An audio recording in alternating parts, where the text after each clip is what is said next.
Good morning, Periscope family. We are shoveling out of 3 feet of snow here in Monument. So we'll say, hey, good morning, Pam. Good morning. I don't know who Hind Michael is, but anyway, good morning. Welcome to our call. We'll be getting going. Morning, Al. Al, I know you're not doing anything except sitting at home looking at the snow coming out the door. Good morning, Pam. Hey, so this morning's going to be an interesting morning because somehow when you spend all weekend shoveling snow and the snowblower breaks, you have to stop and fix the snowblower, which, by the way, the benefit to the snowblower breaking several times is that you get good at repairing the snowblower. So I've actually gotten pretty good at repairing the snowblower. That makes the light a little bit better. Good morning, Molly. And then Cheryl and I just sort of had a good time this morning talking about a bunch of stuff before we jumped up. And so it's interesting. I got up an hour and a half late this morning. It kind of felt like today should be the weekend after working all day shoveling snow yesterday. So it's interesting watching how the morning comes together when you're not on track with your schedule. So I really had this little piece of scheduling come to me, that scheduling a routine makes a huge difference. Good morning, Stan. Hope you all got yourself shoveled out over there. Stan and Al live here in Monument with me. So anyway, fortunately on Sunday morning, I felt like I had my regular scheduled time on Sunday morning, which I didn't have today. And I made my notes and it said Monday Periscope. And I thought, why am I writing my Monday Periscope notes on Sunday instead of doing them on Monday? Because Monday's when I'll always need to do them. Good morning, Deborah. And so anyway, fortunately, I came in this morning and I had the notes. So we're going to be kind of looking at notes today because I want to get this to flow for you. But as we're getting started, I just want to ask you guys a quick question. Because the thing I asked myself was, what are the results? What are we getting out of this process of Periscope in the morning? So for me, what's coming out of this more than anything is realizing two things. One, that I can learn and grow and get better at what matters to me. In other words, doing these video scopes. And two, it's really increasing a desire in me to write and to develop the message that I have in me. Good morning, Brenda. So this desire to develop a message and to have time to write and to speak is really growing in me. So as you guys are sitting there watching this morning, you might just make some notes as to what's coming out of this process for you, what's coming up in you. Just kind of throw that out there for the community to see. Just put in a quick note of what are the results for you in this. But anyway, today, so we're going to have to jump in and out of notes a little bit so I stay focused for the next 10 minutes. But yesterday I was reading Proverbs.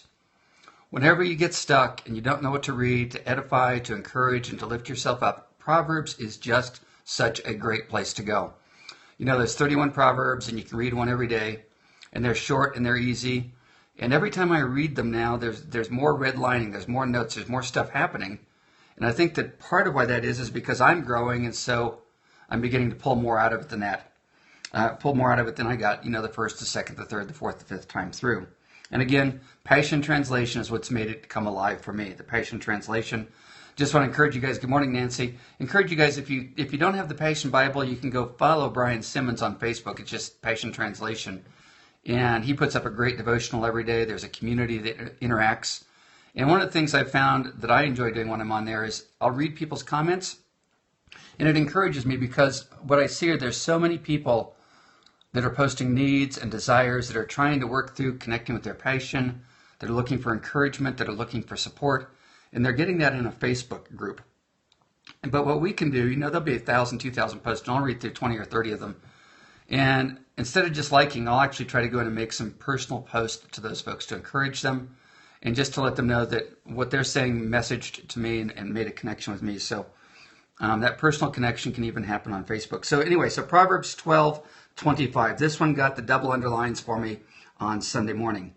Anxious fear brings depression. Anxious fear brings depression. We see way too much of that in the world today. That's why we're seeing, I think, a big part of this polarization in the political process. But a life-giving word of encouragement. So we get this anxious fear, but a life-giving word of what? Of encouragement can do wonders to restore joy to the heart. So all this anxious depression from all this stuff can be impacted by a life-giving word. So where does the life-giving word come from? That comes from you, it comes from the community, it comes from our family, it comes from the folks around us. So the encouragement is what nurtures the heart, it's what strengthens the heart, and it's what can take us out of, what I'm seeing so much in the world today. You see it in politics, you see it in church. I saw it in the network marketing industry. It's huge in the network marketing industry. We create false faith and false hope. And what people really need is true encouragement and true affirmation as they're going through this. So where does this encouraging word come from? In Genesis, when God created man, thanks, Cheryl. When God created man, he breathed his life into him. So God actually breathed life into us. So life, as we are growing and developing, life is being breathed into us, right? So we have the responsibility or the opportunity to breathe life back in. Thank you, Sharon. I appreciate that. Thank you so much. We have the opportunity to take the life that was breathed into us and breathe it back out into other people. One of the things I'm doing each day is I take time. I set my little timer here on my desk, and I did my best with it. It's still not that habit's going to take a while. But I set it for an hour so that I can get up and breathe, get on my rebounder, and just take time and I read my scripture on the board, my Psalms, Song of Songs 7:1-5 that I'm memorizing. When I'm breathing now, I am visualizing God breathing his life into me so that I have something to breathe back out. So when I breathe back out, I'm breathing back out the creative life that he put into me. I was listening to a couple people this weekend. I listened to a man doing a sales presentation. And he said he grew up in a home where his parents were always encouraging him, always telling him he could do better, always telling him that his failures create something new and bigger. He said, I grew up in a home with a family that always encouraged me around my potential. And I thought, that is so amazing. And he owns a multi-million-dollar, he owns a $100 million company today. That's what happens when we grow up in an environment that supports us and encourages us. But so many people today are not exposed to that environment. I have a good friend, and she said, Forrest, as a child, my life was so messed up and so struggling that I cried out to God and I said, if you don't save me, I'm gonna commit suicide. And I said, was that because you were involved with a church or a youth group or a pastor? Did you have some sense of who God was and where to go with that? And she said, no, I didn't have any of that. I just cried out to God, and asked him to save me, or else I was going to kill myself. And she said the next day he did.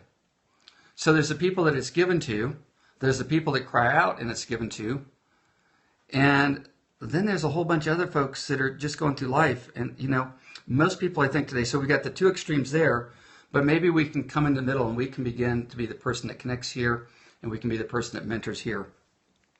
I think most people today, many people, are lost, they're hurt, they're struggling, they're emotionally malnourished, they're nutritionally malnourished, and that's such a huge piece. We see it in our clinic all the time. Nutritional malnourishment will actually create mental and emotional and spiritual malnourishment. If you're not nourishing yourself with the right food, with the right fuel, your body's going to skip and jump, just like your car does. Your car pings when it gets the wrong octane, the wrong gas. You put the wrong gas in the car for too long and the car's not going to run well. Folks, the reality is this doesn't work well when it's not properly nourished. But we won't get into that today. But so I look at that and I look at the world and you go, and I just say thank you, thanks, Margaret. So many of Cheryl's clients see the difference that's happening in their bodies, their minds, and their spirits when they do just a little bit to change the nutrition that's going into their body. But I want to wrap up with this today. I'm going to read to you because this is the red part of what the Lord gave me on Sunday, and I think this is so important, and this is going to be the challenge I put out for you guys today to think about. He said, so I got done going through all this thinking about Proverbs and encouragement and staying in the game for me. And then, he says, pick up the red pen. When I pick up the red pen, it's not like I know what I'm going to write. I just pick up the red pen and I start to write. I just let it flow. Forrest, are you ready to fully accept the gifts that I've given you? So say that out loud to yourself. Al, Stan, Cheryl, Margaret, are you ready, and the rest of you, Molly and Brenda, are you ready to fully accept the gifts that have been given to you? More importantly, are you ready to take the responsibility and the mantle of your calling? So that changes everything when we decide that we're going to take responsibility for our gifts, because I have to show up differently. I can't be fussing at my wife. I can't be fussing at my daughter. The anger issues, they can't be there. The amount of time that I'm going to invest in myself each day becomes a responsibility if I'm going to take on the mantle of my calling. Second paragraph. Then, in order to do that, Forrest, you must take captive every thought. And Scripture talks to us about that a bunch. We've got to take captive the thoughts, and y'all know what I'm talking about with that looping. Now, if y'all are having any trouble with looping and running down the wrong path, Cheryl's got a webinar tomorrow night, just a quick, unabashed, unashamed plug. I think this is going to be some of her best teaching ever. This is like Cheryl just has this ability to keep making things simpler and simpler and simpler and simpler. And as we did the videos, I thought these are too short, they're too simple, but they're really capturing the essence of some keys. If you have trouble looping, if you're having trouble getting out of stuck or stumped, if you're having trouble having gratitude, appreciation, her event Tuesday night on overcoming overwhelm is going to be amazing. So be sure you go to CherylTownsley.com/overwhelm and register for that. I think we've got about 100 people so far, and I think the webinar service holds about 100, so jump on that early. So the question then I wrote, Forrest, are you taking captive every thought? The world is too big. The need is too big. The responsibility is too big for you to not be all in. So the question to you guys this morning is, are you ready to begin the process of being all in to become, like the Marines say, are you ready to be all in to be all that you've been created to be? You've got to get past the looping around your issues, because when we're looping on our issues, we're not useful. The challenges of our life, whether it's our marriage, our finances, our kids, so many things, the challenges are simply there. That's right, Stan. God has made me righteous in spite of my failures. The challenges that are there, the failures are there, are simply the opportunity for us to become bigger than that giant in our life. The opportunity for us to become bigger than the challenges are the opportunity for us to grow and become useful in what we're called to be and do. And then he gave me an example. You know, it's always good to have a kind of a role model. So as I was doing some other reading, I was reading about Paul, the Apostle Paul. And here's what's interesting. He spent a good portion of his life in Roman prisons. And I'm sure he had a bunch of crap in his life. I'm sure there were a bunch of things that didn't go well.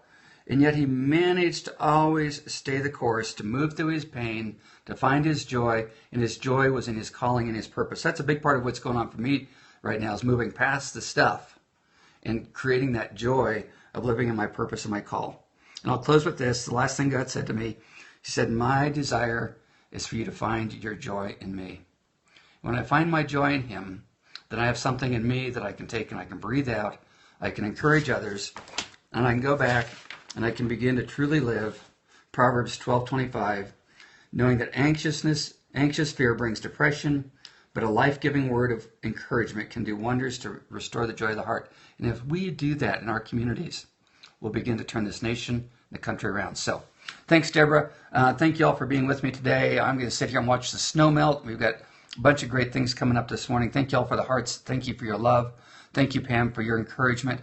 I just want you guys to know that I so much appreciate you being here this morning, because it requires that I be here. You see, this whole thing that I taught on today is all about, I started it for me. But in the process, I'm doing something for you guys because you tell me I am. And in the process of doing something for you, it's growing me, and it's allowing this to become my reality. So I just want to encourage you guys to engage in life fully and totally today. Know that there's some place that you can bring an encouraging word so that somebody doesn't have to turn on the news, the media, or a political debate in order to get false hope, false encouragement. They need real hope, they need real love, and they need you to touch them today with your blessing and your joy. Thank you all for being with me. Have a great Monday, and guess what? We'll talk to you tomorrow morning, because that's going to be good for all of us. See ya. Bye.